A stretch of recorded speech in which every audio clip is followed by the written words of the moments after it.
Muito bem, vamos orar antes e a gente começa então. Senhor nosso Deus e nosso Pai, agradecemos a Ti pelo Teu cuidado, pela Tua proteção, e eu quero pedir a Ti que, neste momento, ao estudarmos a Tua palavra, Senhor, nos dê entendimento, nos dê compreensão, acima de tudo, nos ajude a entender o que de fato o Senhor tem em mente para cada um de nós. Tudo isso nós pedimos agradecidos por Jesus. Amém.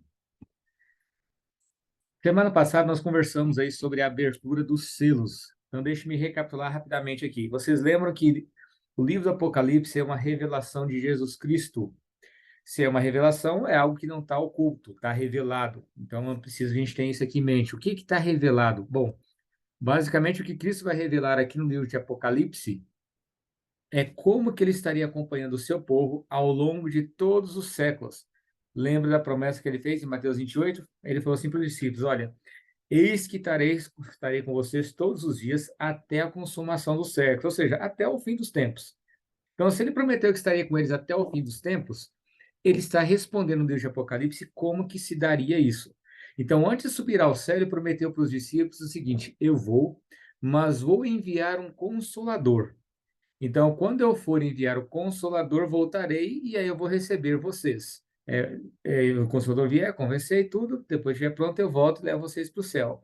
Mas ele prometeu o seguinte: eu subo, mas eu envio um outro. Aqui no caso, o outro é outro do mesmo tipo, não é o foco da agora, então a gente não vai entrar nos detalhes, mas basicamente é o seguinte: é alguém igual, ou seja, um outro Deus como Cristo era. E aí o Espírito Santo é que foi a promessa. Então veja, quando Cristo some da vista dos discípulos e chega então até o céu, ele ao sumir da vista dos discípulos ali e chegar até o céu, Apocalipse vai revelar o que acontece. Então, Apocalipse 4 e 5 que nós estudamos, a gente viu claramente aqui que apresenta como que ele some da vista dos discípulos e o que acontece em seguida? Ele é recebido no céu, ele é entronizado, ele então toma posse, se eu posso dizer assim, da terra, então, do trono que representava ali a terra, né, se posso por assim dizer, e ao então assumir o controle da terra, que até então Satanás havia usurpado isso de Adão, ele envia então o Espírito Santo. Então o Espírito Santo é enviado, então nós vemos isso lá no capítulo, no livro de Atos, né? Nós vemos que isso acontece, eles recebem o Espírito Santo e o cristianismo começa a crescer. Por isso que você vai ver aqui o capítulo, quando João vai contemplar aqui no capítulo 1, ele contempla Cristo no céu, ele não contempla mais ele como ele estava na terra, ele contempla ele totalmente restaurado, ele totalmente glorificado, então ele treme ao contemplar a Cristo, e aí ele fala assim: olha, fique tranquilo, João, que eu sou aquele que estive com vocês. E aí João então se prostra, é uma cena bonita aqui, quando eles se reencontram, né? Porque isso aqui já é por volta João vai vê-lo por volta do ano 100, né? Mas ele vai dizer para João tudo o que estava acontecendo desde que ele subiu, então desde ali da ascensão dele aos céus. Agora, o fascinante nisso aqui é que ele envia o Espírito, e se você prestar atenção, capítulo 1 e 2 de Apocalipse, desculpa, 2 e 3, na carta às igrejas, ele sempre termina dizendo o seguinte: quem tem ouvidos, ouça. Ouça o quê? Ouça o que o Espírito diz às igrejas. Então, para 7 igrejas, ele repete a mesma coisa: quem tem ouvidos, ouça o que o Espírito diz às igrejas. Por que motivo que isso era importante? Porque para poder ouvir o que o Espírito dizia às igrejas, veja, quem que é o link de Cristo com a igreja? Quem que é aquele que conversa com a igreja? Quem é aquele que convence do pecado, da justiça e do juízo? É o Espírito Santo. Então, quando Cristo envia o Espírito Santo, ele fala: quem tem ouvidos, ouça, porque se você não ouvir, você se complica, você vai perder a sua salvação. Então, é importante nós termos isso aqui em mente. Por que que ele repete tanto? Porque o Espírito aqui ele já havia sido enviado, eles já haviam recebido o Espírito Santo. Então, o Espírito começa então a trabalhar no coração deles e aí o Evangelho avança, né? Então, nessa carta que o Espírito escreve às igrejas aqui, essas 7 igrejas elas foram escolhidas a dedo porque elas representavam características da igreja ao longo dos séculos. Então, ele vai deixar bem claro para cada igreja: olha, conheço as tuas obras, sei quem você é, eu sei que você já fez isso de bom, isso aqui de ruim, enfim, nós já estudamos isso aqui. Você vê que o Espírito deixa bem claro que Cristo conhece muito intimamente a sua igreja e ele descreve que situações elas vivenciariam ao longo dos séculos. Então, aqui na Carta às Igrejas, o que as igrejas vão passar? Elas vão passar por processo de apostasia, por processo de perseguição, de dificuldades, vão ter fiéis, vão ter infiéis, eles perdem a fé, depois eles tornam a reaver essa fé. Então, tudo isso está descrito nas igrejas aqui, na carta às 7 igrejas, que representam aqui o cristianismo ao longo dos séculos. Aí, quando você vai, então, para os selos, a partir do capítulo 6, agora Cristo, porque veja, Cristo descreve a condição das igrejas ao longo dos séculos. Tem pessoas fiéis, tem pessoas infiéis, tem apostasia, eles sofrem perseguição. Então, tudo isso é descrito. Agora, Cristo vai, por meio dos selos, dizer exatamente o que ele está fazendo com as igrejas. Então, os selos é Cristo mostrando como que ele está disciplinando as igrejas pelo processo de apostasia, pela rebeldia dela. O próximo, os próximos 7, né, que nós vamos dizer assim, que são as 7 trombetas, na aula posterior, eles vão mostrar como que Cristo está lidando com os que perseguiam a igreja. Deu para entender isso? As 7 igrejas aqui, capítulos 2 e 3, revela a condição do cristianismo. Então, os 7 selos revelam como Cristo lida com a igreja num processo de apostasia. E as 7 trombetas revelam como que Cristo está lidando com os inimigos da igreja ao longo dos séculos, beleza? E aí a gente avança depois em outros aspectos do Apocalipse, mas só para você se situar um pouquinho nessa questão cronológica aqui, beleza? Então, nós conversamos semana passada sobre os 4 cavaleiros. Então, eu disse para vocês que os 4 cavaleiros não são nada mais do que uma lembrança ou Deus mostrando como que no Antigo Testamento ele lidava com o povo e apostasia. Então, ele avisava: se vocês entrarem em apostasia, então vai acontecer isso, vocês vão ter fome, vocês vão plantar, mas não vão ter como colher, porque vão invadir. O livro de Juízes apresenta muito isso. Eles plantavam, na hora de colher, vinha um exército inimigo, roubava tudo deles, vinha um exército e matava, levava os filhos para o cativeiro, vinha feras, vinha praga, enfim. Você vê tudo isso acontecendo nesse período ali do povo de Israel. E essa mesma linguagem é usada aqui nos cavaleiros, porque você vê que o segundo cavalo, ele tira a paz da terra, ele tem espada, que lembra daquelas 4, né, aspectos que Cristo usava, que nós vimos. Se você perdeu essa aula, você pode assistir ela gravada, ou então você pode pegar também o PowerPoint e o PDF que está disponível aí. Se você não tiver, pode me falar aí no particular depois que eu envio para você, tá? Então, veja, eles passam por esses problemas, e aí Deus permitia que eles sofressem essas questões para eles clamarem a Cristo por socorro. E aí você vai ver isso justamente acontecendo no quinto selo. Se você vai para o quinto selo, que está aí no livro de Apocalipse, capítulo 6, se você tiver aí, abra sua Bíblia, ou então seu celular, no capítulo 6 de Apocalipse, o verso 9, você vai ver que ele diz o seguinte: quando ele abriu o quinto selo, eu vi debaixo do altar as almas daqueles que tinham sido mortos por causa da palavra de Deus e por causa do testemunho que sustentavam. Então, você vai ver essa expressão aparecendo lá em Zacarias, né, no capítulo 1, verso 12. Zacarias, capítulo 1, o verso 12. Você vai ver aqui, né, então o anjo do Senhor respondeu: Ó Senhor dos exércitos, até quando não terás compaixão de Jerusalém e das cidades de Judá, contra as quais estás indignado? Já faz 70 anos. Então veja, aí respondeu o Senhor com palavras boas, palavras consoladoras, ao anjo falava comigo, né? Então veja, você vê essa expressão acontecer lá no Antigo Testamento, porque eles falam assim: olha, até quando, Senhor, o Senhor não vai ver o nosso clamor, ver o nosso sofrimento, a nossa angústia, o que a gente está passando? Porque veja, os cavaleiros que vieram ali, nós vimos isso, você vai ver Cristo permitindo que uma série de questões aconteçam com a igreja, como problemas de fome, pragas que vão sendo acontecido ao longo da Idade Média. Então, tudo isso serviu para as pessoas entenderem o seguinte: a coisa está complicada. E aí você vai ver justamente no quinto selo, agora eles começando a clamar: Senhor, até quando? Aí usa a linguagem figurada aqui, né? Os santos debaixo do altar, né? As almas daqueles que tinham sido mortos por causa da palavra de Deus e clamaram no verso 10 de Apocalipse 6, verso 10. E clamaram em grande voz, dizendo: Até quando, ó Senhor soberano, santo e verdadeiro, não julgas e nem vingas o nosso sangue dos que habitam sobre a terra?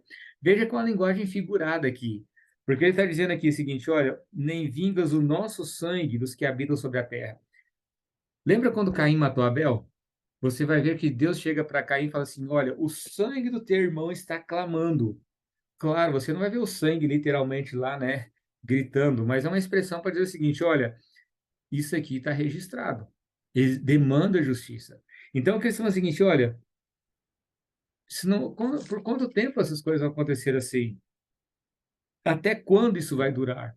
Então, na verdade, isso aqui é uma figura de linguagem que a gente vai vendo durante ali o período da reforma, um clamor das pessoas clamando a Deus por misericórdia, porque as pessoas estavam morrendo pela palavra de Deus, tinham sede da palavra de Deus, não tinham acesso. A palavra de Deus estava literalmente acorrentada em monastérios, enfim, as pessoas não tinham acesso à palavra de Deus.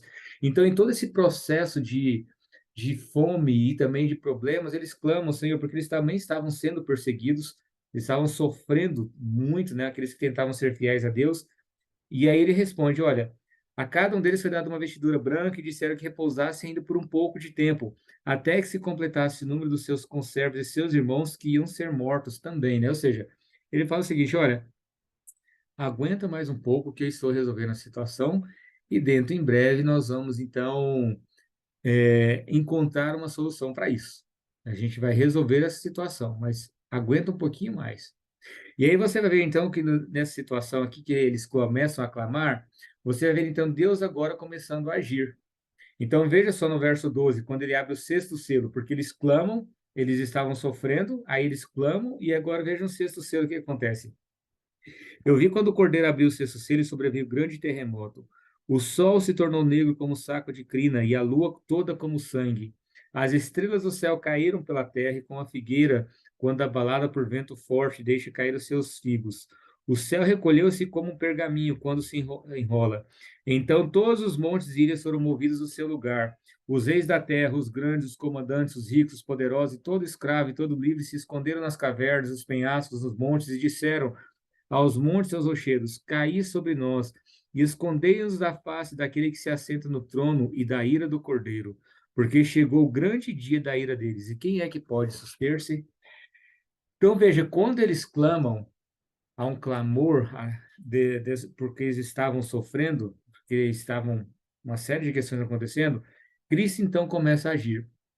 Agora, algo interessante aqui no sexto selo, porque quando ele abre o sexto selo, você vai ver que ele compara o sol com algumas situações, a lua com outra, figueira com, enfim, você percebe que ele está usando uma linguagem figurada, mas ao mesmo tempo ele compara isso com algumas questões reais. Ou seja, o que que isso mostra para a gente? A gente não tem tempo de ver todos esses detalhes aqui agora, pelo menos não nesse módulo, né, que a gente está vendo as questões mais gerais. No segundo módulo a gente vê essas questões mais detalhes, gramaticais, enfim. Mas o que fica muito claro aqui é o seguinte: o sexto selo, ele é literal e não figurado. Porque os demais aqui, você vai ver que são linguagens figuradas, um cavaleiro que surge e tal, não são questões reais. Só que a linguagem no Apocalipse 6, o verso 12 em diante, ela vai vir aqui agora uma linguagem figurada, que é, como é que fala? Que é uma linguagem aparentemente figurada, mas a gente vê que ela é literal pelas comparações. Porque veja só, ele fala: e o sol se tornou escuro como um saco de crina. Ou seja, para você comparar uma coisa com a outra, então você tem que estar se referindo a algo real, e aí você diz: olha, ficou esse algo real ficou parecido com esse. A lua, ela ficou como sangue. Ele fala: as estrelas do céu, elas caíram pela terra como a figueira, como abalada pelo vento. O céu recolheu-se como pergaminho. E aí ele fala: os montes e a ilha fugiram do seu lugar. E aí todos clamam, né, Senhor, quem é que pode subsistir? Porque chegou o grande dia. E se você está com a sua Bíblia aí, você vê que dia aqui está em maiúsculo, que é uma expressão para a vinda de Cristo, tá? Agora vamos aqui por partes. Quando se refere a isso aqui, o escurecimento do sol e da lua, é muito interessante que você vai ver que Jesus havia comentado sobre isso. Lá no livro de Mateus, no capítulo 24, Mateus, capítulo 24, você vai ver aqui, quando Jesus escreve uma série de coisas, ele vai descrever essas questões aqui. O capítulo 24, veja só o que ele vai dizer aqui. Deixa eu só ver qual que é o verso, o verso, capítulo 15, o capítulo 24. Olha o que diz aqui o verso 24, 29, desculpa. Logo em seguida a tribulação daqueles dias, o sol escurecerá, a lua não dará sua claridade, as estrelas cairão do firmamento e os poderes do céu serão abalados. Isso aqui também é repetido em Marcos capítulo 13, Lucas capítulo 21, lá no livro de Atos também, E você vai ver isso lá também no Antigo Testamento, no livro de... Nossa, deu branco agora aqui, qual que é o livro que menciona isso. Daqui a pouco eu lembro e eu comento para vocês aqui. Mas você vai ver isso também sendo mencionado no Antigo Testamento, essa mesma expressão, escurecimento do sol, da lua, enfim. Quando é que isso aconteceu? Essas questões, uma parte de Apocalipse do sexto selo, porque nós estamos hoje dentro do sexto selo. É importante a gente ter isso em mente. Uma parte do sexto selo já se cumpriu, que é essa aqui do escurecimento do sol, da lua e das estrelas, que Cristo havia dito. E também, no livro de Atos ali também, Marcos vai comentar sobre isso. Então ele vai, quando que isso acontece aqui? Isso vai acontecer depois a gente pode passar para vocês se alguém quiser aprofundar um pouco mais, pode pedir que eu envie para vocês essas reportagens, coisas que é tudo documentado historicamente, né? Isso vai acontecer em 1780, no dia 19 de maio de 1780, na região dos Estados Unidos ali. Acontecem outros eventos na Europa e tudo, mas não tem que ver com esse específico que a gente está vendo aqui agora, tá? Porque há vários eventos que acontecem. O dia amanheceu normal, mas por volta ali das 9 e pouco da manhã, o sol começou a perder o seu brilho, as coisas foram ficando escuras, escuras, a ponto de que, assim, parecia que a noite havia chegado, os animais foram voltando para o lugar e bateu um desespero no povo, porque era dia, não era eclipse, e hoje, todo mundo sabia que não era eclipse, né? Hoje também a ciência claramente sabe que não foi eclipse, eles não sabem explicar exatamente o que foi, mas o sol escureceu e permaneceu totalmente escuro o restante do dia.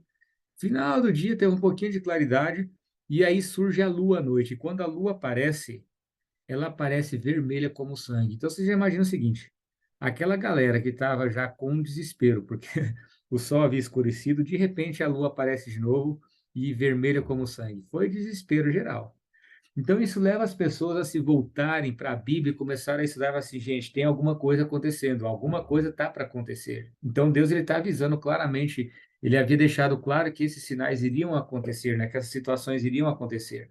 E eles se voltam a poder estudar a Bíblia e tudo. E quando eles estão em um processo de crescimento, de entendimento dessas questões, você vai ver que em 1833, novembro de 1833, há uma intensa chuva de meteoros, né, que a gente chama de estrelas cadentes, né, que elas caem com tal intensidade, e também nessa mesma região que havia tido esse crescimento do Sol e da Lua, que as pessoas que já estavam assim pensando que o fim do mundo estava chegando, agora bate o desespero neles, porque assim, pronto, agora realmente está caindo, o fim do mundo chegou. E de fato estava para chegar, não foi à toa. A gente vai ver isso um pouquinho para frente no capítulo 10 de Apocalipse, tá? Essas questões, por que elas acontecem nesse período. Então, quando elas acontecem aqui, elas claramente revelam que Deus estava começando um processo de ação para poder dar um basta neste mundo. Agora veja, essa primeira parte já se cumpriu. O que não se cumpre ainda é o céu se recolher como um pergaminho. Isso aqui acontece um pouco antes da vinda de Cristo, a gente vai ver isso para frente em Apocalipse, sendo mencionado novamente. E essa parte final aqui, ó, onde dizem aos montes e aos rochedos, caí sobre nós, escondei-nos da face da ilha do Cordeiro. E eles terminam com a pergunta no verso 17: quem é que pode manter-se de pé diante disso?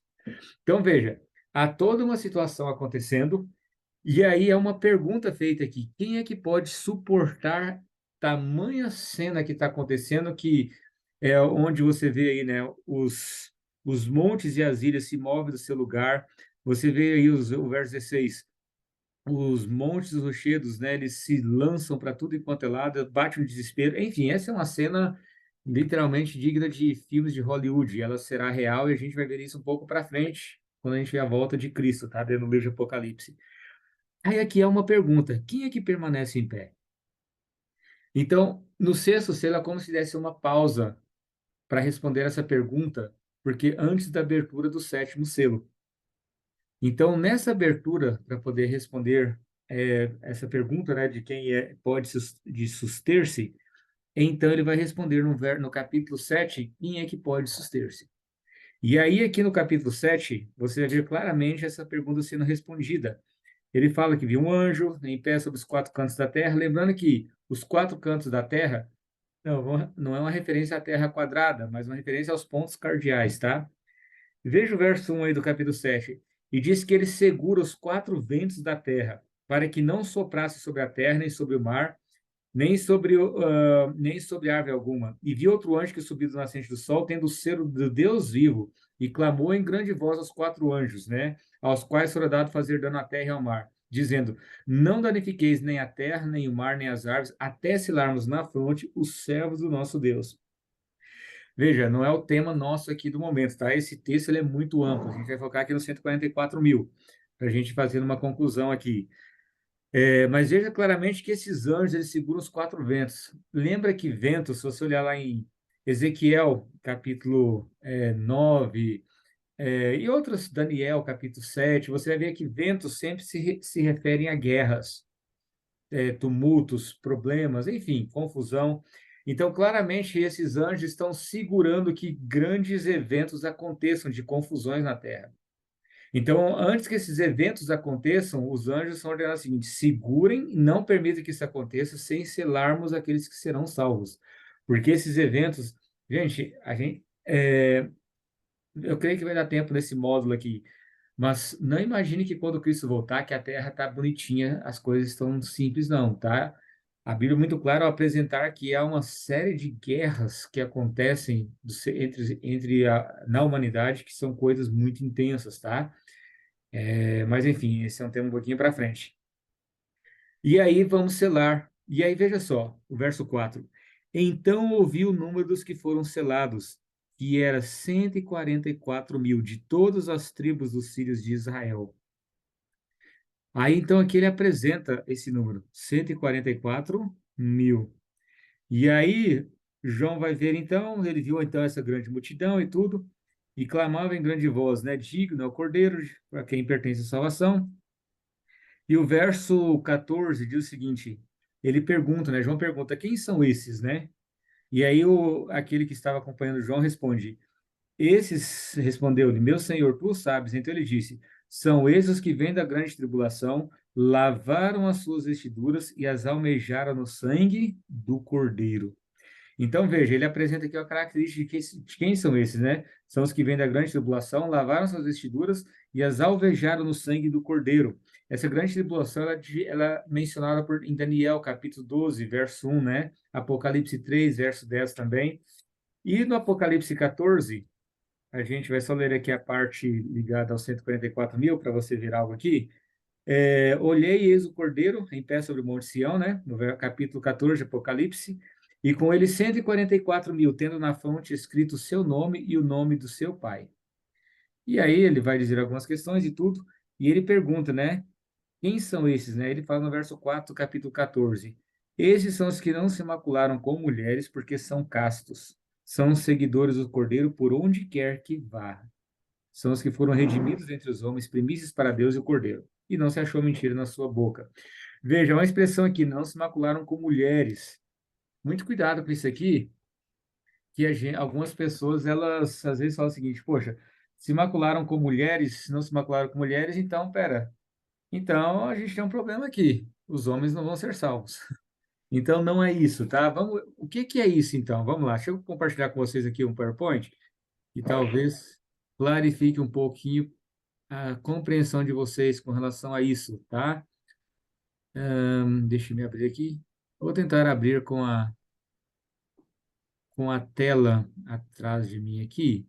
Se não der certo desconfigurar, aí eu abro ela normal. Vamos ver aqui.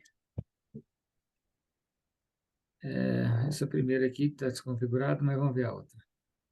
Então, 144 mil selados e tudo. Então, veja, aqui é uma referência a Apocalipse 7:3 e é uma referência ao Êxodo também, e Ezequiel, Êxodo 12, Ezequiel 9. Porque ele fala o seguinte, olha, há uma... Eles são... como é que fala? Há uma marca, né, que é colocada. Lembra de Êxodo 12, que o povo de Israel, antes de sair do Egito, foi colocada, então, uma marca na ponte... Na ponte, não. No... nisso que vocês estão vendo aí na foto, que deu branco agora aqui, né? Na porta, né? Então foi colocado na porta aqui uma marca de sangue que era como se fosse uma demarcação que eles pertenciam a Deus. Umbral, obrigado, Clévio. Colocaram aí no umbral da porta. Êxodo, né, menciona isso. Ezequiel 9 vai mencionar essa marcação aqui na fronte. Deuteronômio capítulo 4 também vai mencionar, marcar, ter na fronte aqui. Ou seja, é muito usada essa figura para poder dizer o seguinte: esse grupo são pessoas que pertencem a Deus. Tá, mas quem é esse grupo que pertence a Deus? Então, claramente, eles estão em contrastes aqui com a marca da besta, que a gente vai ver um pouquinho para frente depois. Então, claramente, você vai perceber que esse grupo, quando a gente vê a marca da besta, ele está em contraste, porque um recebe a marca de Deus, outro recebe a marca da besta.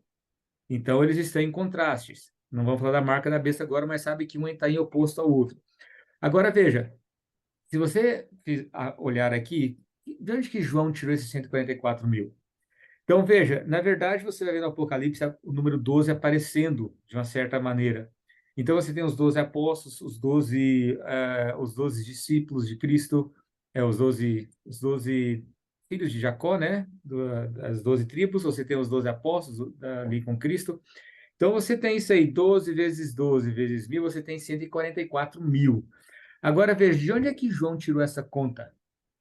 Então, você vai perceber claramente, eu coloquei aqui os textos de referência, depois você pode ver, que lá em Números, Samuel, Malaquias, você vai perceber essas expressões sendo utilizadas.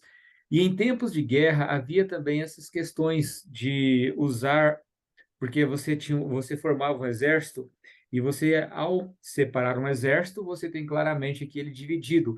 E uma dessas divisões era grupos de 1.000. E era muito usado também, eu não tenho tempo agora aqui, porque nosso tempo está avançando muito rápido, mas lê esses textos depois, que você vê claramente essa mesma figura sendo usada de 1.000, de multiplicação, enfim. O que é usado aqui, você vai perceber claramente nisso. Então, o que que João está fazendo aqui? João, na verdade, está usando algo que era comum naquela época para poder englobar como é que fala? Um número de pessoas, mas principalmente para se referir a um exército. Então, o que João está basicamente definindo aqui é que, ao contemplar isso, ele vê um grupo ordenado, um exército. Por isso que eles haviam saído de uma grande tribulação, eles haviam saído de uma batalha e foram vitoriosos. Então, por isso que é usada essa expressão de 144 mil, porque você multiplica aí os apóstolos, os discípulos, não, os filhos de Jacó lá, né, as tribos, e você multiplica por 1.000. Essa era uma conta comum de acontecer naquele período. Então, João faz essa conta aqui, e aí ele então dá esse. João não, né? Ele vê esse número e fala, né? Claramente, a gente entende o seguinte: é um povo que está saindo de uma guerra, tá? É um exército que estava em batalha, um exército que pertence a Deus. Então, esse é um número figurado. Como é que eu tenho certeza que esse é um número figurado? Bom, você percebe claramente isso porque ele vai citar aqui, quando ele vai citar as tribos, as 12 tribos, você vai ver aqui em Apocalipse 7 que ele vai falar Judá, Ruben, Gad, Azer, Naphtali, Manassés, Simeão, Levi, Sacar, Zebulon, José e Benjamim. Mas quando você vai olhar na lista, ok? Você vai perceber que ele não citou dois indivíduos aqui. Ele não vai citar Efraim e ele não vai citar Dan. Os dois não estão citados aqui. Então, veja, não é o primeiro como é que fala? Ele não está citando aqui as 12 tribos de Israel, porque a lista das 12 tribos de Israel, então estaria faltando aqui, que não vai aparecer nem Dan, e nem vai aparecer aqui também Efraim. Os dois não aparecem aqui nessa lista. Quem vai aparecer nessa lista aqui são pessoas que, por exemplo, Levi, ele não aparece nessa lista, porque Levi não tinha entre as tribos ele não tinha herança. Lembra que a herança deles era o Senhor. Então, ao mesmo tempo que você percebe claramente isso aqui, você pode conferir lá em Tiago 1, verso 1, onde você vai se referindo, Tiago 1, verso 1 vai ser o seguinte, olha, escrevendo as tribos de Israel espalhadas por toda a região, né? Era uma expressão comum naquele tempo, né? Mas que não eram as tribos mais literais, porque eles haviam ido para o cativeiro, enfim, uma série de questões havia acontecido. Então, o primeiro ponto não é o número ideal, porque as tribos citadas aqui não correspondem à lista dos filhos de Israel. Agora, é importante uma coisa, por que que Dan e Efraim não estão citados nessa lista? Se você ver uma referência a Dan, você vai ver que Dan é chamado como uma serpente por causa da maneira traiçoeira dele de agir. Se você fizer um estudo em algum momento sobre essas características deles, você vai perceber algo muito importante sendo enfatizado aqui. Porque Dan, ele assimilou características do próprio Satanás com o seu comportamento, com a sua maneira de ser. Ele se assemelha mais a ele, porque ele é traiçoeiro. Na Gênesis 49, quando você lê sobre isso, Jacó já prediz isso a respeito de Dan. Dan dá muito trabalho para o povo de Israel, muito trabalho, por causa desse jeito traiçoeiro que ele tinha. Por isso que ele é chamado uma serpente, alguém que ataca por trás para poder minar. E ao mesmo tempo Efraim entra num sistema de apostasia e de pra vocês terem uma ideia, se corrompeu com tal intensidade que chega um momento que eles quase foram totalmente dizimados dentro da tribo de Israel, por causa da maneira como eles se comportavam, né? Totalmente imorais, apostatados, enfim. Há uma linguagem muito clara aqui por parte de João, ao deixar de fora essas duas tribos, e Deus queria exatamente demonstrar o que que pesa para ele, porque veja, todos os outros tinham defeitos. Eles não eram pessoas perfeitas, eles tinham defeitos. Você vai olhar para a vida de cada um deles aí, Rubem, Judá, todos eles tinham defeitos. Mas qual que é o grande problema de Efraim, né? Em determinado momento, Ezequiel, se eu não me engano, ele fala: Efraim está entregue aos ídolos. Então veja, são duas tribos que se apostatam de tal maneira e não se arrependem daquilo que elas fazem. Então, para eles não existe salvação. Então, é importante a gente ter isso em mente aqui com relação aos 144 mil. Então, veja, o que que nós temos aqui que eu quero que você entenda? Às vezes as pessoas ficam a entender, mas quem são os 144 mil? Quem são os 144 mil? Quem? Quem são? Bom, vou ser bem sincero com você, o Apocalipse dá algumas pistas de que são pessoas que passaram por grandes dificuldades, passaram por provações, foram fiéis a Deus. Essas estão incluídas nos 144 mil, principalmente aqueles que vivem no tempo do fim. Isso Apocalipse vai mencionar. Mas o que eu queria que você entendesse é o seguinte: muito mais preocupado em entender quem, é você entender como você pode ser parte dos 144 mil. Porque o foco, claramente, de toda a estrutura do texto aqui, não é dizer quem são, mas dizer como esses se salvam. Porque veja só a pergunta, lá, lembra do sexto selo? A pergunta é a seguinte: olha, quem é que pode suster-se diante de tudo isso? Quem é que pode suportar a ira do Cordeiro? Quem é que pode viver esse momento em que o mundo está um caos e consegue permanecer de pé e fica feliz com a volta de Cristo? Então ele está respondendo exatamente no capítulo 7 como que alguns permanecem de pé diante disso. Então, como? Primeiro, eles não se contaminaram. Ou seja, são pessoas que, a despeito do contexto de vida que eles estão, né? E quando fala virgens aqui, tem a ver com não se contaminar, mas tem que ver o seguinte: eles não se envolvem com com crenças que não pertencem às crenças que estão aqui, ó, na palavra de Deus. É a palavra de Deus que é o guia deles. Eles não vão entrar num processo de apostasia. E você vai ver que essa figura de apostasia e envolvimento com prostituição é usada em relação à apostasia, né, no Antigo Testamento. Então, claramente, o que ele está dizendo aqui é o seguinte: olha, são pessoas que, a despeito da vida, de onde a vida delas está inserida, a despeito de tudo que elas estão passando, a despeito da tribulação, eles não cedem por nada. Eles não negociam os princípios, eles não negociam valores, eles não negociam o assim diz o Senhor. Se Cristo disse assim, então é assim. São pessoas que não vai, eu acho, eu penso, eu quero. Não, é o que que Deus pensa, o que que Deus quer, o que que Deus determina, porque eu não sou capaz de verificar o que que há de mal em mim. Para isso que eu necessito do Espírito. O Espírito foi enviado justamente para mostrar quem eu sou e o que que eu necessito de ter mudado em mim. E aí, quando eu aceito isso, então ele pode me mudar, ele pode me transformar. Mas acima de tudo, veja, ele segue o Cordeiro por onde quer que vá. Essa aqui é a característica mais importante que a gente precisa entender. Como que eles se salvam? Como que esse grupo dos 144 mil entra no céu, ou quando contemplam Cristo voltando, ao invés de ficar com medo, porque a terra está totalmente sendo destruída, o que que leva eles a terem essa tranquilidade? É porque eles aprenderam a seguir o Cordeiro por onde quer que o Cordeiro vá. Ou seja, não são eles que escolhem o caminho. Não são eles que determinam para onde que eles vão, o que que vão fazer, o que que vão pensar. Na verdade, eles permitem que Cristo seja o condutor deles, que Cristo seja o pastor deles, que Cristo seja aquele que determina, olha, este é o caminho, andai por eles. Este é o caminho, siga. Eis que põe diante de ti a vida e a morte. Escolha, pois, a vida para que vocês vivam. Então, se o Cordeiro diz, vem para cá, então é para cá que nós vamos. Agora vamos para lá, é para lá que nós vamos, é para cá. Então, ou seja, a palavra de Deus é a norma pela qual eles baseiam a vida deles. Não doutrinas, não ideias de homens, não pensamentos. Enfim, é aquilo que Cristo determina. Ou seja, aonde o Cordeiro vai, eles estão indo. Isso implica em seguir o Cordeiro até a cruz. Ou seja, são pessoas que estão dispostas a abrirem mão da vida delas, se necessário assim for, mas não abrem mão de Cristo. Se tiver que morrer, que morra.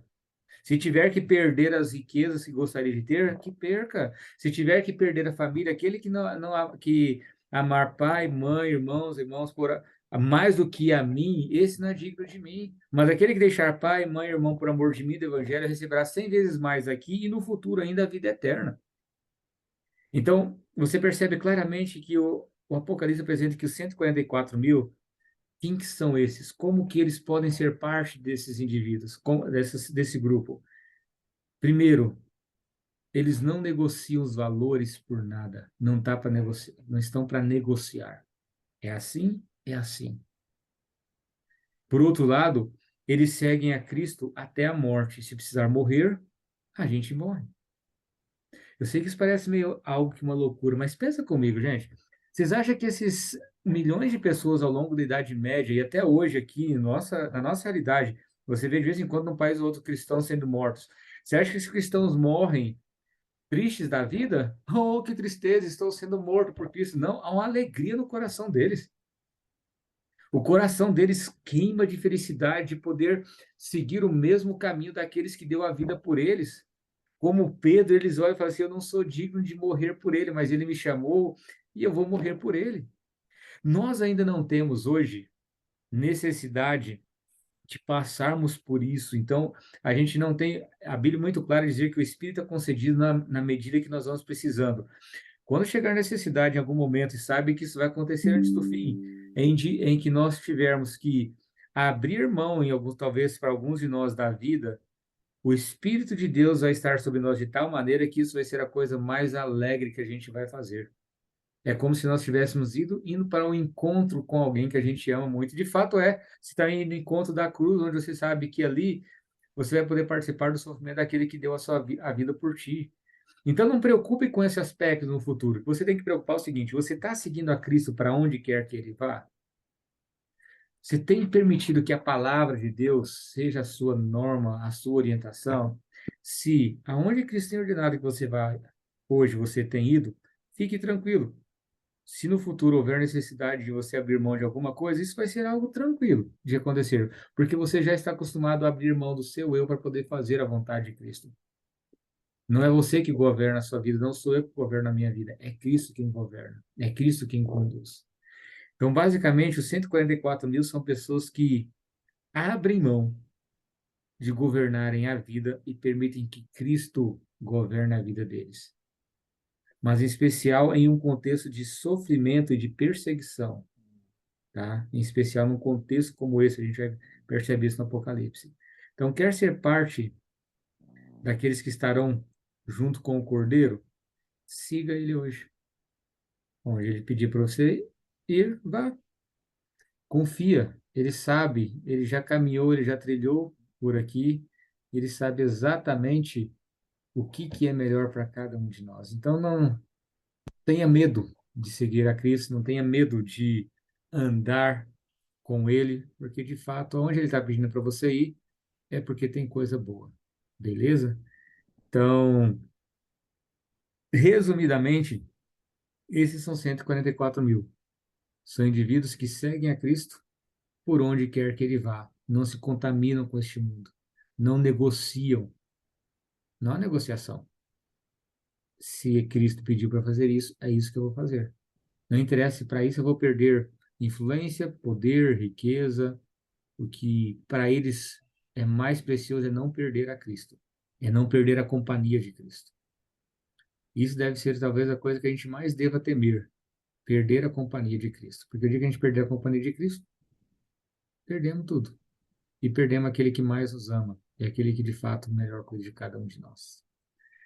Gente, resumidamente seria isso. Alguém tem alguma pergunta? Algo que queira colocar aí, que queira falar, dizer? Fale agora ou precisa calar-se para sempre, não, né? Pode perguntar depois. Mas está aqui o Clévio, eu vi agora, né? Número literal, a gente já conversou um pouquinho sobre isso, né? Não se refere à nação de Israel, porque não está citado nem as 12 tribos, porque as tribos, nessa altura, as tribos de Israel já não existem mais, né? Nem hoje em dia, elas se perderam boa parte delas. Basicamente, a gente tem um grupo hoje, um ou outro consegue se identificar com uma tribo ou outro, mas não é real mais não, ok? Os 144 mil irão vir para ajudar os que vão ficar para a tribulação. Na verdade, eles fazem parte da tribulação. Eles não irão vir. Na verdade, eles já, como é que fala? Eles já estão. O que que a gente percebe claramente? Eles são aqueles que passam pelo momento final, Isabel. Então, se nós formos essa geração que passarmos por esse momento final, é possível que nós estejamos incluídos. Mas para a gente estar incluídos, a gente já tem que ser parte daquele que segue o Cordeiro. Porque, veja, se a gente não segue a Cristo hoje em momentos de paz, você acha que a gente vai seguir momentos de guerra, em momentos de complicação? Às vezes eu vejo alguns falando assim, ah, não, pastor, quando eu vejo que a coisa está apertando, aí eu levo Deus a sério. Gente, isso é o que o diabo mais quer. Ele sabe, se hoje, com tudo tranquilo, você não está seguindo a Cristo, quando colocarem uma arma na sua cabeça, como é que você vai confiar numa pessoa que você não é parte da sua vida, que você não aprendeu a confiar? Então, assim, não dá para deixar para depois, é hoje. Então, se eu quero ser parte dos 144 mil, eu espero ser parte deles no sentido de que, assim, de que Cristo volte na minha geração. Que eu seja a geração que passe por essas tribulações que a gente vai ver, que as tribulações são essas um pouco para frente ainda. Mas, então, quando eu falo se ele vai vir, bom, sejamos eu e você. Então, nós podemos ser parte deles. Se terão pessoas de outros momentos que passaram por tribulações também, que estarão parte desses 154 mil, eu não sei dizer. O Apocalipse não revela isso claramente. O que revela claramente é que são pessoas que passam por tribulações num momento bem complexo. Vão ser apenas o tempo fim? Ou Deus depois vai incluir outras do passado, quando ressuscitá-las? Isso aí, não sei. É critério que não foi revelado para a gente de modo claro, tá? O foco do texto claramente é dizer como eu posso ser parte, ok?